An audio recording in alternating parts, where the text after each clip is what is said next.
Hi everybody, my name is Matty Hawkins. I'll be hosting this rather lighthearted event. So first of all, everyone, thank you for coming. Louisville Supercon 2018, how y'all doing? Hey, very good. All right, cool. Did I say that right? Louisville? That's close. That's right. That's close. Okay, all right. That worked. I was told that's how you tell the tourists from the locals. Louisville. So is that right there? We are very pleased here to have this day. A man who shaped like so many childhoods, including our own. Please, round of applause, Mr. Marty Abrams. And that's my wife, my daughter, and the most important, myself. Great place to as well. Very good. Well, this is actually big because, yeah, this was a family business started by your parents. It certainly was. It was 1954, as a matter of fact. So a long time ago.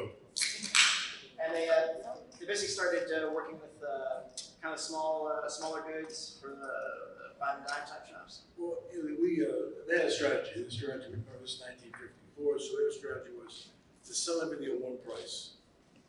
That was 88 cents. Like the dollar stores today. The Parley Park, by the way, in those days were not any better at 88 cents than they are today. It's amazing how far we have moved in terms of the quality of stuff that we can make and the prices that we can make it at.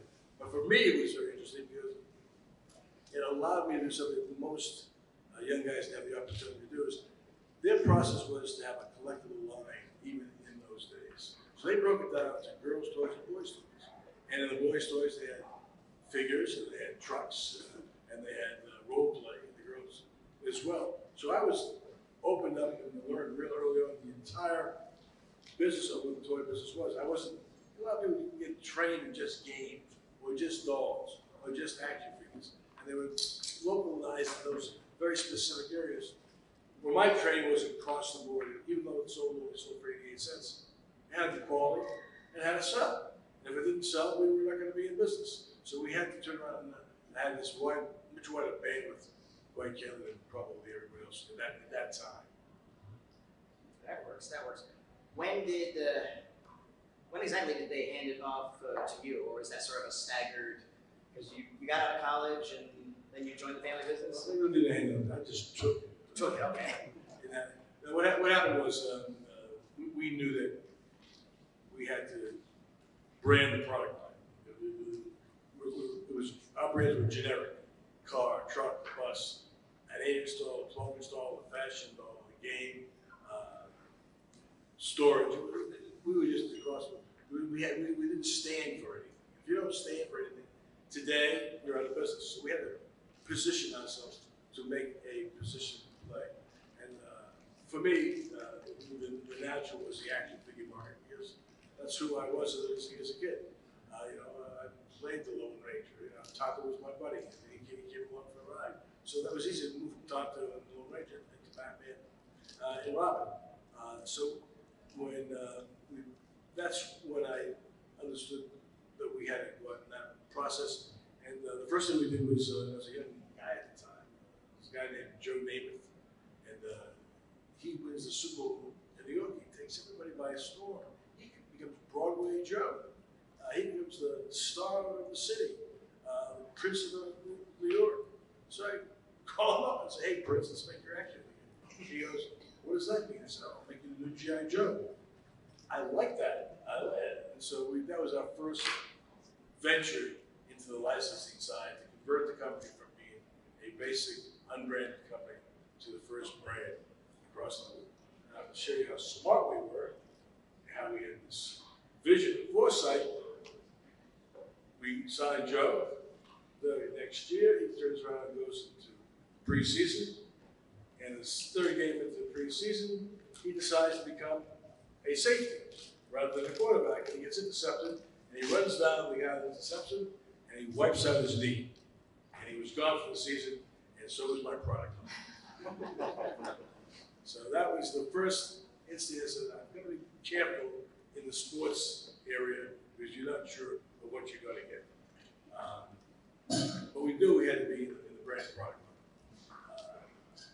Because of that, we turned around and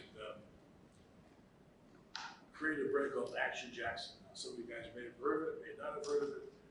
It was a brand that was really basically a knockoff G.I. Joe.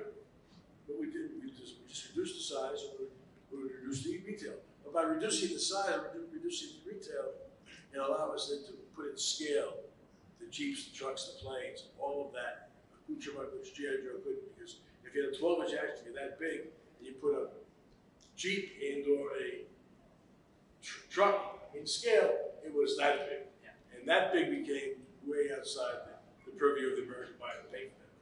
So by accident, we fell into something we didn't realize we were going to do, which is G.I. Joe was just characters and you could change the costumes. Now we became characters and you can turn around and get inside the branding. And so that allows us, again, to create the bad guys. So we have the bad guys, the guys, and all the vehicles to go around. At that point, were you moving towards the idea of sort of the universal body molds and just basically interchangeable hands and hands? That's how it happened. And that is what the foundation, because what happened is Hasbro wasn't really excited about us coming in and taking part of their business. And so we created these incredible advertisement commercials. And they were unique for the time, and they were animatic, and they were exciting, and the music was just blistering. Except again, I didn't know anything about anything. I was just going out and doing things. I mean, you're talking about being dummy and being naive. You're looking at the principal dummy and the principal naive guy. We put these commercials on television and the brand explodes. Hasbro turns around, files a complaint with the National Association of Broadcasters that we are doing things that are outside the rules, and they pull our commercial. So now I'm over two. I have Joe Namath. He turns around and gets messed up. I have Action Jackson that's about to fly. And it did very, very well, by the way, except it hit a wall at a certain level because the commercials came down. So we went from a zero brand to a $10 million brand that should have been a $30 million brand. But now I'm left with all this inventory, all these tools. Now what do we do? And that is really the foundation of how Mego really became what they are today, what they were 35, 40 years ago. We had all the tooling. What do we do with it? We went searching for an idea. And the idea came to us in the form of Batman. I put out the word, I'm looking for a line that we can replace Action Jackson. The next nuance, some guys come in, they had Tracy at range, and they had a range of stuff that totally was meaningless to them. But at the end of the day, the very last thing he pulls out of his wiki was Batman. And all the guy pulls out is a picture of Batman on a box. I said, I'll take that. He said, why do you want that? He said, it was a failure the last time it was up. And it was, by the way, because what happened was, in order to, again, Ideal Toy was to compete with Hasbro and their action figure line, they came up with something called Captain Action. And Captain Action was Batman, it was Superman, and it was Spider-Man. But the kids knew who Spider-Man was. It's Peter Parker. They knew who Clark Kent was. They knew who Bruce Wayne was. And so it tanked because they didn't want to play with a fake. But it was Captain Action who would put on a Spider-Man mask or a Batman mask. The idea was never there was those characters. It was Captain Action in their clothes. That's correct. So it was a thing. And so what happens is, that time, not much older, the kids were playing with the toys. I was 24, 25 years old. So I said, Batman is Bruce Wayne. We're going to make a Batman action. And we're going to give him Robin as a friend. And by the way, since we're going to go to DC Comics, get the licensing rights, let's throw in Superman and we'll throw in the Joker because we'll make the four of them because now we have a little line. But this guy didn't have the rights. He was just pitching the air. So he goes up and he goes up to DC. At that time, DC Comics was doing all the licensing, merchandising, and he gets us the rights to do it. I'm ecstatic. I think I've got the greatest time in the whole world. Go to Toys R Us, go to the trade. Don't look at me like I'm out of my mind. Why would I want to buy that? This thing just failed 3 years ago with Captain Action. So we turned around with Toys R Us and listened. Here's what we do. We're going to sell this to you at $2 a piece, which is our price at the time. retail $3.99. And then we're going to give you, for buying this, 100,000 pieces, which I want you to buy, we're going to give you $1 credit for advertising. So you're buying it basically at our cost. And they go, okay, but I said, you have to put it up at $3.99, because I want a real test, make sure this thing will sell $3.99. And they go, okay. And they put it out at $3.99, 100,000 pieces. And I get a phone call 3 days after they put it out. And the senior guy at Toys R Us says, Mike, come on, I want to talk to you. So I get my car, drive to New Jersey, open the door, get out there. I mean, it's not early in the game for them to want to see me on this brand. And he says, I want to order another 400,000 pieces. And he gives me an order. And $1 a piece, 400,000 pieces. I said, take that order and stick it up. The sun doesn't shine because I lose money on that order. I told you that if it sells out at this price point, that's your regular price. It's back to $2, which they knew what it was. They ripped that order up. They gave me the order for 400,000 pieces at $2 a pop. And that was the start of the whole line, because without that order, without that process, without that success story, and it was incredibly successful. I mean, it just blew up, because everybody knew at that time the collectible market, what it was and what it wasn't. So now, we got, what's the next thing? We got the Spider-Man, right? I mean, we got all the DC stuff, we got the Marvel stuff. So I was going to make a different size. I was going to turn around and make a different premise. This thing is working. This is easy. We'll just change the heads, make different costumes. So we go out, we get DC, and now we have Spider-Man, Hulk, and Iron Man, Black Panther, all the characters. I said, this is an easy business. I should have only known. So we turn out, now we get 8 characters now for a brand. And that's rocking too. The very next year, out comes Planet of the Apes. And why can't we do Planet of the Apes the same way? Problem, one of my competitors had bought the license. So I called the licensing agent, because in those days, no one cared about anything. The major studios, with the exception of Disney, even Warner's didn't have their own licensing divisions. So we turned around and went to the licensing agent. I said, you told my guys that you signed an agreement with one of my competitors. He says, yeah, Marty, here's the check, it's $10,000. I took a check out of his hands. He literally had done it the day before. He had not signed the contracts. He had not to put it in. I took a check out of his hands. I ripped it up. He thought it was crazy. I mean, he was gonna, he went off the charts. I had a $40,000 check for him. I gave him a $40,000 check. With a big smile on his face, I said, sign the contract, right? And I wasn't gonna let him go bid me back and forth. And we signed the contract with Planet of the Apes, and that was a huge success. So now we've got Marvel, we got DC, we have Fox with Planet of the Apes. We know something's happening with Star Trek. I mean, it's just starting to bubble up. It's just starting to happen. What did it mean? It failed on network television. There was no response to it whatsoever. But my guys turned around and said, this is really something we have to talk about. We have to do. So I called the licensing agent, who was an old friend of mine, and said, someone, come on down. He says, I want to turn around and take a chance with you on Star Trek. He goes, you do? No one else does. I said, yeah, I'll give you $5,000 for the rights to the master toy license on Star Trek. He says, $5,000. I said, not really a lot of money. I said, quite kidding, no, it's $5,000 more than I was going to offer you, but I like you and I want you to have some money in advance. And I'm lying to him like, I can't believe it.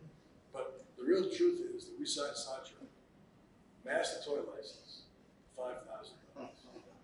You know, today, when you're talking about Marvel, you're talking about what they charge in advances and guarantees for their characters is $250 million. Now, it's over a period of 4 or 5 years, but the numbers are off the charts. Same thing, Star Wars is the same number, maybe even higher. I look back at that like, whoa, we gotta be kidding ourselves. That was just, holy cow. And it was, just so you know, the toy of the year Planet Apes was the toy of the year back in '74. Star Trek became '75. The DC characters were not the toys of the year, but they were just one of the top 10 of the year. And we're just, so that, and we chuckled about it because we never had any tooling costs. We never changed the tools. We never changed it. All we did was change the hands of the costumes. Now, that was the good news. The bad news, we were wrong to do that because we should have been more innovative and more creative. If we would have been more innovative, more creative, we probably would have turned around and had bigger sales and we would have a bigger tightness. And that really turned into a whole bunch of other characters like Fonzie and Starsky and Hutch, the Chips, all those characters which were made hits for us at that time. So that's really how the whole Mego stuff started. I know we're rambling a little bit. No, this is your show. There's something I've always been curious to know. You got DC first? Did either DC or Marvel give you any guff about going to Marvel? Not only didn't they give us any guff, in our first 3 years, we used to pack DC characters in with Marvel characters because a lot of the chains wanted to have an assortment. Now, how do you keep control of that? We didn't. It was impossible. So what they did come and say, listen, we have to sell this separately. We can no longer sell them together. But no, they never gave us any help because at the end of the day, there was all plus money they were making. Yeah. We were paying 5% royalties in those days. Now we're paying 16 to 20, and it was all plus money for them. I mean, I give you a perfect example is we paid the first year of Planet Apes. We paid Fox over $1 million in royalties. That's a lot of money today, but in those days, it's like someone paying $10 million royalties because no one was paying royalties at these rates. Because to me, that's always been one of the great things about, well, many things about Mego, but to me, it was always that miracle that you were putting out Marvel and DC. And most comic fans and kids, you were aware that there was Marvel and DC, they were separate, but you really didn't care. You always wanted to see them team up. You always wanted Spider-Man and Batman together, and your product basically visualized that, and you made that capable. Well, and by the way, it extends the product range. We have Mattel on one side doing different sizes, and Hasbro on the other side doing different sizes. Yeah. One group doing Legends, the other one doing their own function. You cannot do that. You cannot team because the sizes are all different. The marketing is all different. The strategy is all different. So they're all spread apart. I mean, Marvel's had the big run because of the brilliance of their guy that runs Marvel Studios, this guy Page. He's really the true genius behind Marvel today. I mean, Stan created everything. Stan's a very dear friend who's passed away. But it's like the guy that became the keeper of the vault turned around and cherished that vault and then knew what to do with all those great products in there. So that was very, very special. One thing I've always been curious about, Tarzan figure, is sort of caveman loincloth, or sort of like, was there ever any point where we're just going to give him a little, like, white smaller short shorts, or is that something the estate sort of wanted? Well, no, we did. We only, the wrists, the joints, elbow, shoulder. We looked at on the comparisons. It didn't quite work. Yeah. It was, if we would have had straight stick hands and legs, but you had the knee joints and the ankle joints. So it never came to a comfort level that we were going to do it that way. Yeah. And you had a couple of hand designs too. There was the contact one, and then you had the more unified one, which was always better for holding the gear. Well, that was why. That's why we changed it. Yeah. It was full. Yeah. And to be able to hold the phaser. So we knew that was a problem, and it was a problem for 4 or 5 years. Then we did a brand called Micronauts. I don't know if you guys remember Micronauts. Oh yeah. And we fixed that problem with the 5mm plug. Yeah. Because you had a male-female plug. Now there was holes in the hands, holes in the feet. So now you can literally plug the character and you can stand on 1 foot, and in all these weird positions across the way. You can ride the vehicle and like almost like shooting from the side. And just, I'm not sure you guys are aware of this, but I sold that brand. That was my brand that I created. It was my my own IP. I sold that brand to Hasbro. Hasbro is relaunching that brand at the end of 19. They're doing 26 half hours in animation, and they're bringing out the toy line, and depending on the success of that toy line and the animation series, which will do with the Cartoon Network, and they're launching it worldwide with Cartoon Network. They will then go to a feature film in 21, 22. So we're keeping our fingers crossed. Although we don't make any money, when I say we, I'm talking my family, but because we sold it out outright. And I will tell you that if it wasn't the Hasbro selling it outright, we wouldn't be into Mego, because they gave us a huge amount of money, and we took a good portion of that money to reinvest it in the Megos as a combination. So that worked out great for them. It's working out quite kidding. And by the way, it's a total surprise. I mean, in terms of the success it was at Mego retail. I mean, it was just pretty awesome for us to have that welcoming by the folks like yourselves who are collectors to embrace the product. What was it like talking to Takara? Because again, other than some really rare, deep fandoms, not a lot of Japanese product was over in the United States at the time. And Takara, of course, it was almost weird because it was like they had the rights to a bunch of other stuff, and then you were able to scoop them all up and put them in the Micronauts planning. How'd that all work out? Well, it worked out great for Hasbro. Yeah, well, yeah, obviously it ended up well, but what was it like going over there and say, hey, I want to bring your toys in that States? I have to tell you that I made my first trip with my wife in 1960 on our honeymoon to Japan. That's where the focus of the toy industry was at that time. It was not China, it was not Hong Kong, it was Japan. And in 1964, we went there, and we met a Japanese couple who just got married, they were manufacturers, they were suppliers to us. And we spent, our parents said, why don't you guys go and drive around Japan together? You're both honeymooners.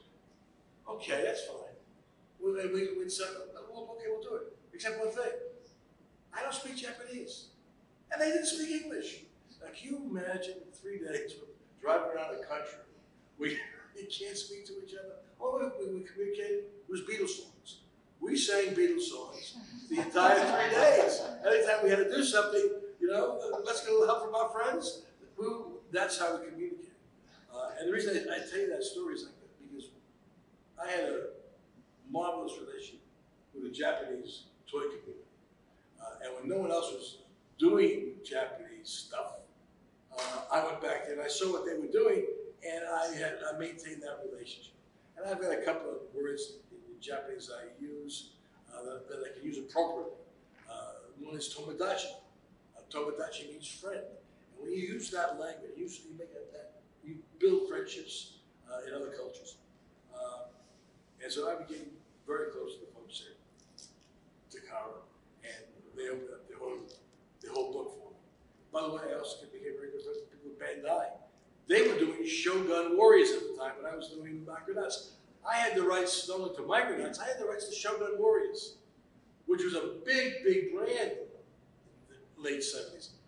I passed it because Micronauts I thought was so much bigger and better, and which I was right, but Shogun Warriors, when Mattel picked it up, they still took a hunk of business from us. So, that's how those things work in terms of relationships.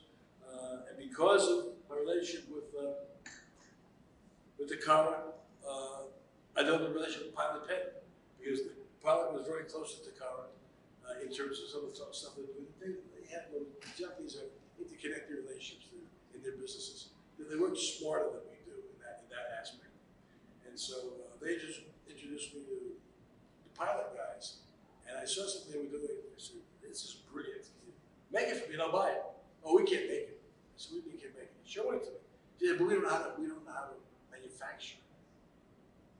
So I said, well, let me use my engineers at the time. And I took it to my engineers and said, well, I don't know if we can do this, because there was a liquid in there that was being sealed. We have to build a clean room, because otherwise it has to be perfectly sealed.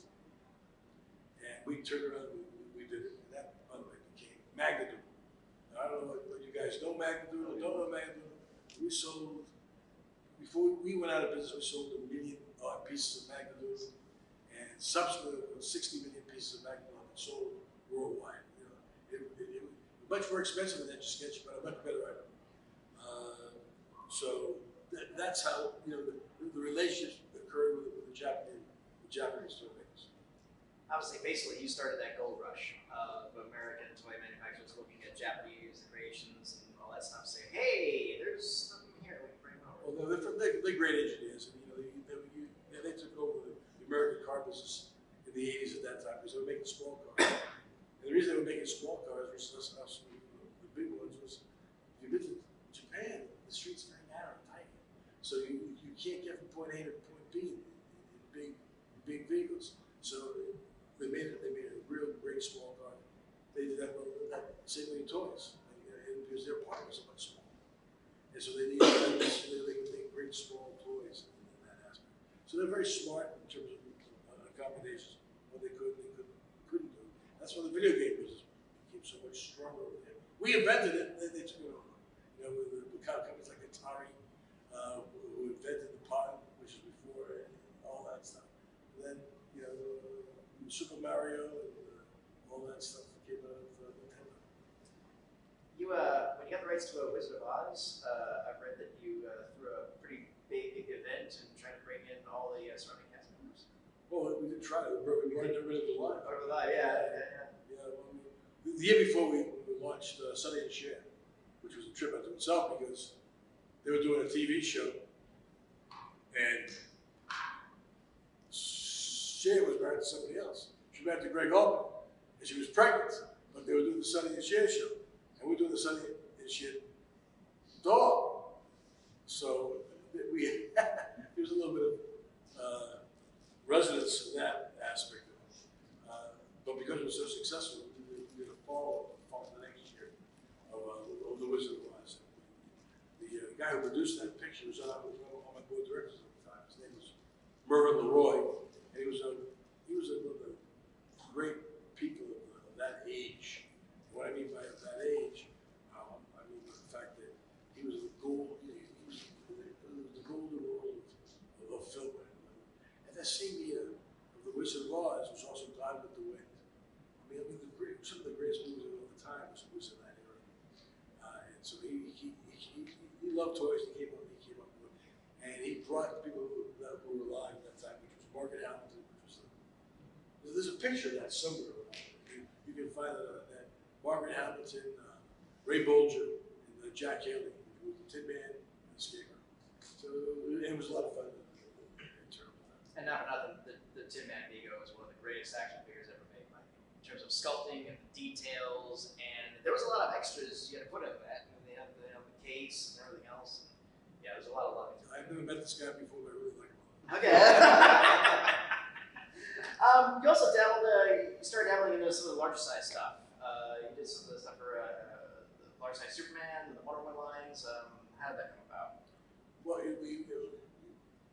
I'm leading up to Kiss, of course. No, that's what everybody's really interested in. We were hitting the wall in terms of ideas, and we did not think to go into hard plastic tooling to make all these things in motion.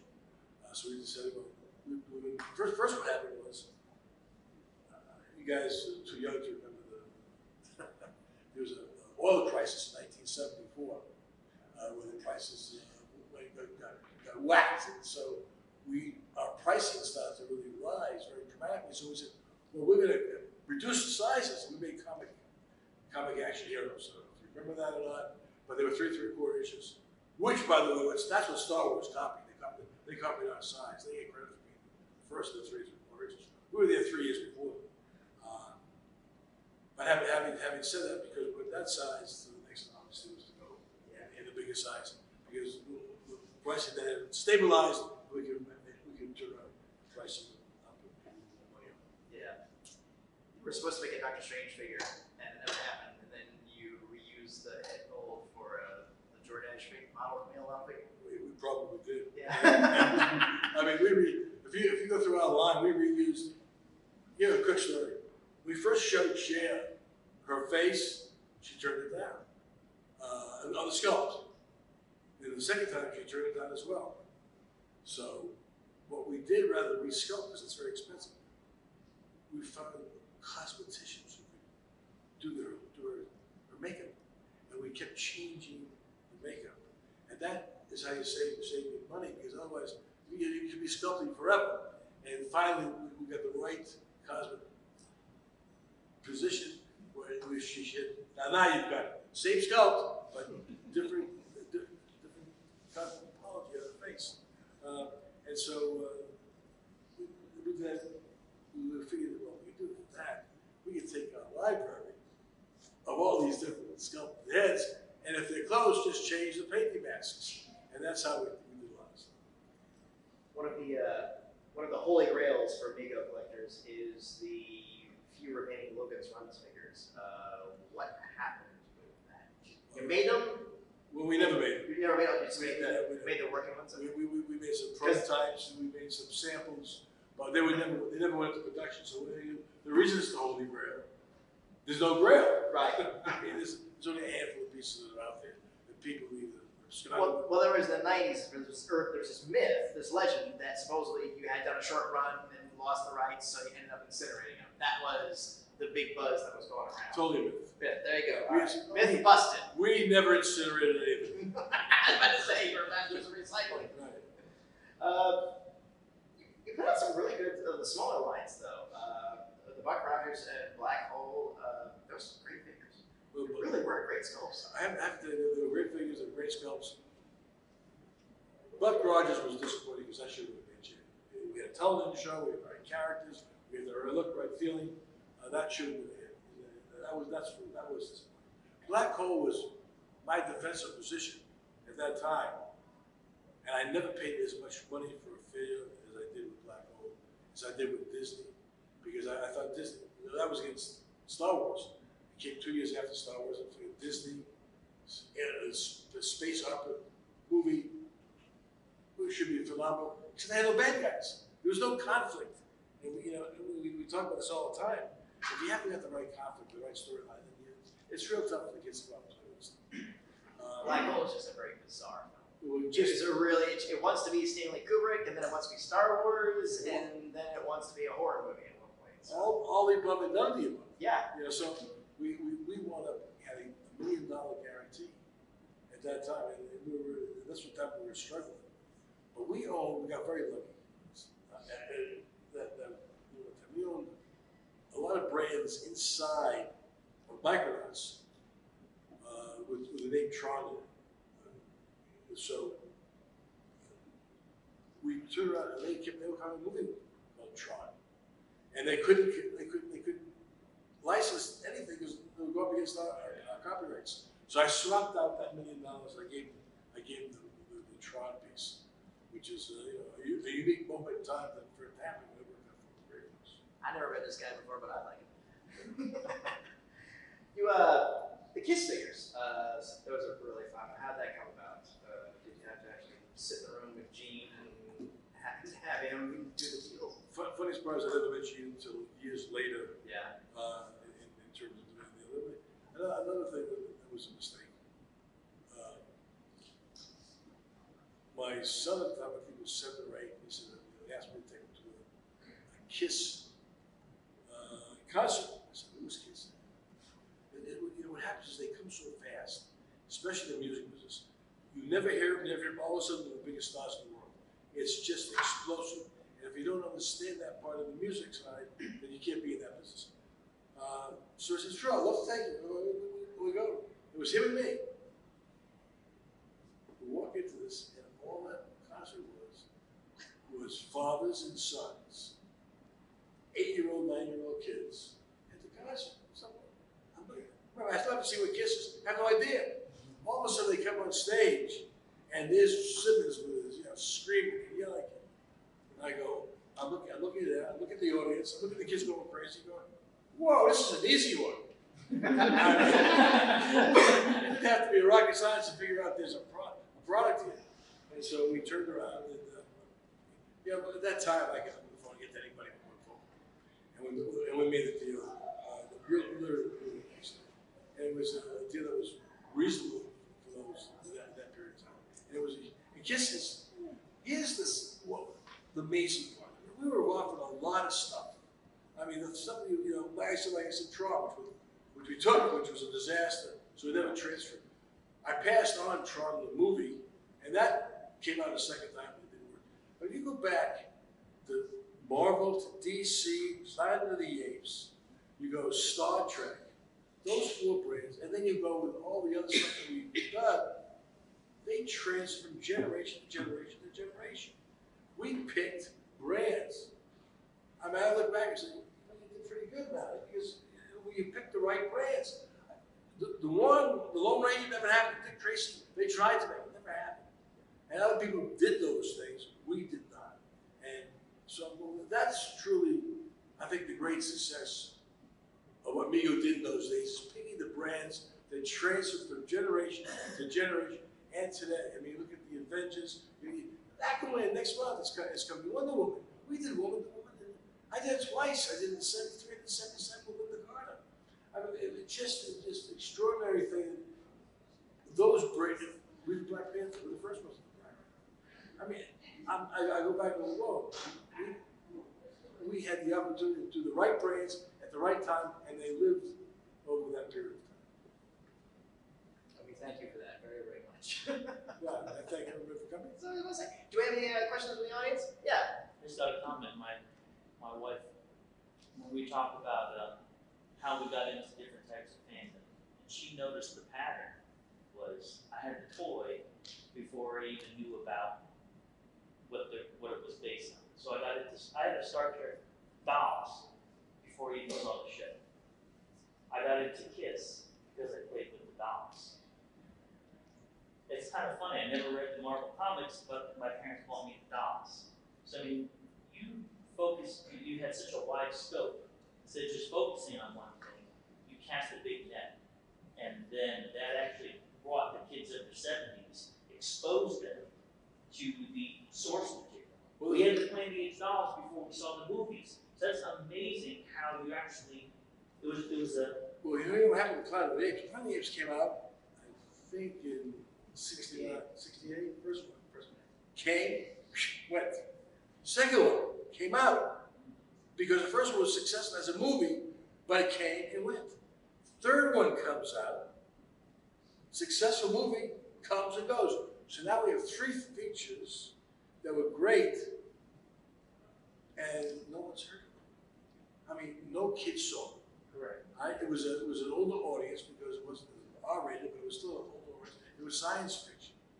But they decided to do a Planet of the Apes marathon, where all 3 movies were shown on a Saturday afternoon in the country for like 4 weekends in a row. And I got dragged to that. And I said, aha, this. And so we rebirthed the whole Planet of the Apes. That's a fact. Because it came, and then they turned around and they did the animation. So that's what I was saying before. There was some stuff in Batman on animation. There was some stuff on Spider-Man. There was some Hulk, but it didn't have the power of what we're talking about today. The $300 million movies, the $1 billion franchises, in scope, and we picked the brands that had resonance. The kids that went from, like I said, from our stuff, and then you talk about source material that became up. We're doing something now. I'll tell you what we're doing right now. That, again, what happened? This happened literally 2 months ago. We're at San Diego Comic-Con, 5 months ago, San Diego Comic-Con. And all of us are there, and his son is there. Okay, go ahead. We signed it, so it's Okay. Go ahead. Comic-Con's always a good place to break some news. So his son is there, and he's working for us. And he says to his dad, he says, I'm going to take a read. So I want to see something. Okay. He comes back. He sees a group that was doing a stadium show right next to Comic-Con. 26,000 people show up. I mean, you can't put 26,000 people into a stadium show unless there's some pre-sell to it. That's impossible. Listen, Go ahead. you want to say? Yeah? Go ahead. I'm saying it anyway. All right, say it. I'm saying it. Get an exclusive here, folks. Anyway, take a look. He comes in and he tells me who he sees. I said, well, that's great. Good job, yeah. He said, you love him, don't you, Grandpa? I said, I've never heard of him. I have no idea who you're talking about. He said, what are you talking about? They're on network television. They've been on for 5 years. I said, 5 years where? He said, True TV. I go, what's True TV? All right? I said, what are you talking about? But I learned one thing. I said, there is a guideline positioning. The kids are watching it. We don't know. If you believe, or I believe, I know what's going on, that's the first mistake, and you have no chance of success. You will fail because you have to have an open mind. Make a long story short, you get on a plane. I just want to let you know we're on Facebook Live with our ambassadors as well. So this is going live. Okay, so I'm very happy. Hello, everybody. Hello, Facebook. Greetings from Louisville Super Guy. Anyway, he turns around, we get on the plane, and one of the characters that he saw at the show is in the plane, and they recognized him because he snuck in to the private signings where they were afterwards. I mean, that's how much of a fan he was. 26,000 people, they toured, were ready to get in, he was one, and they recognized him because he's one of these gregarious kids. He says, you know, you should be my grandfather. He did all this stuff. And he goes, who's Mego? Their response about Mego is I was about them. Anyway, make a long story short. From that meeting, we met his agent. From that agent, we went to the television studio. We've signed off the Impractical Jokesters. What?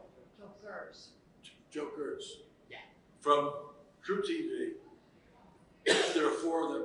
They have got a cult following, and we think this opportunity like it was for Star Trek. Well, in the past, we're going to be able to pull something off. We're very excited.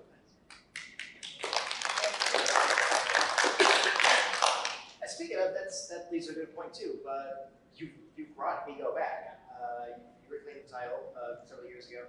It was legal as well, and you're putting the product back out now. What made you decide that now is the time? Quite candidly, I didn't decide that. Quite candidly, he decided. So, quite candidly, what did you decide was the time? You're right, go ahead, tell him. Why did I decide it was the time? Yeah. Well, because I'm running the company. Yeah. And, Marty's spending less and less time at the company. And He's like the Stan Lee now. he's the Stan Lee, and we just... Close to dead. It's okay.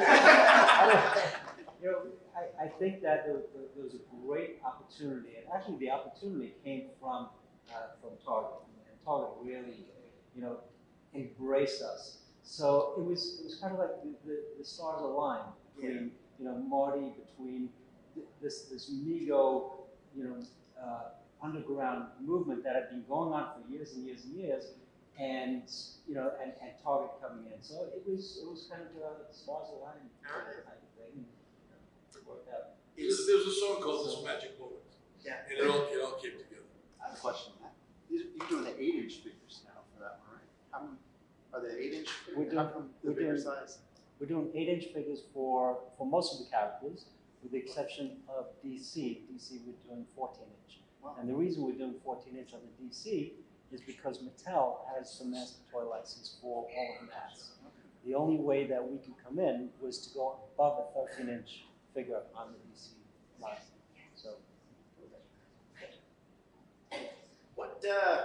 What else do we look forward to that if you're allowed to tell us anymore? No, That's it. Oh, yeah. Hey, we got some great exclusive about that. That's fantastic. I'll tell you what, we got time for. I saw 2 bands. Actually, there is one more. We will make one more announcement, only because of where we are, and where the Comic-Con is taking place. And I'll let Marty make that announcement because it's pretty cool. We're in Louisville, and we get a good.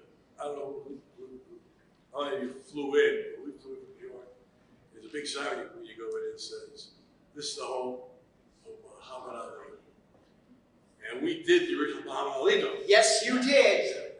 And Joe Frazier. Yes. And so, having said that, we knew that we wanted to come here and announce that we had signed Muhammad Ali's estate with his estate, and we're introducing this year, well, next year, Muhammad Ali action. Awesome. After the rights of Superman back, I'm gonna need to recreate some of those. Well, we're very close to these guys, and that's a great idea. That would be a great combination, Joe. In one package. And look, Right. another Mego reference on the cover. There's Sonny Bono. Yeah. What is that? Yeah, Dr. Yoda is downstairs. I'll tell you, I saw a few hands. We have time for a few more questions. Yeah, Jude in the back. Yeah, I got a question.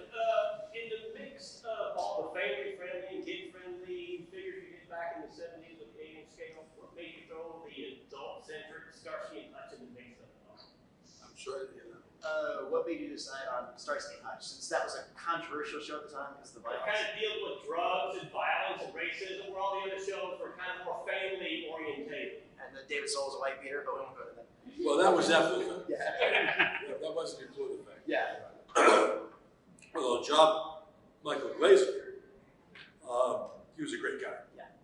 So it was just an action show. I mean, it just it fit our portfolio. Now, and I'm not sure I saw the racism in it that you alluded to. Well, it had like, the whole episode, that dealt with Starsky's best friend, being called out because of his race, and there dealt with a lot of adult things, like heroin addiction and things of that nature. It just kind of seemed an odd choice for a kid's brand, which is one of my favorite brands, actually. It was one of my favorite brands as well. I'm not as aware of the individual episodes like you referred to, but we just like the action and we like the characterization. When I was a kid watching it, they had a cool car. One of them had a 45. The other one had a Magnum. That's all I needed. All of social stuff was fun. It was cops and robbers. Huggy Bear was my favorite. Well, yeah, of course, that goes without saying. That's like a throwaway joke. Think we had time for one more. I thought something there. Going once? Yeah, okay. I'll tell you what, the dude in the back. I was just going to ask, did you retain any of the original rights from the 70s for the new line, or did you have to start all over for the Megos and Target? We started all over from scratch. Oh, okay. But the fact is, we went back to a lot of our previous licensors, and they gave us the rights because they knew what we wanted to do and how we wanted to execute it. But we did stuff from the very beginning. It's all good. It's all good. Yeah, well, you went back to get the Star Trek license. Has it ever come up since there's a current Star Trek show now? Why not make Star Trek Discovery? They've excluded that for their own reasons. And we've accepted that. We will go back to them. The more successful we become, that will open up for us. The licensing for Star Trek is very, very, very complex. And there's some good videos out there explaining there's a big difference between original track and new track and They Paramount track. divided it up so And much over the years. It's complicated. But that's definitely a discussion for another Parliament day. dropped out of it too, and so Yeah. But Discovery seems to be problematic. But we are just about at time. Marty, thank you so much for everything you've done. Thank you for joining us. Thank you very much. Thank you very much. And thank you for restarting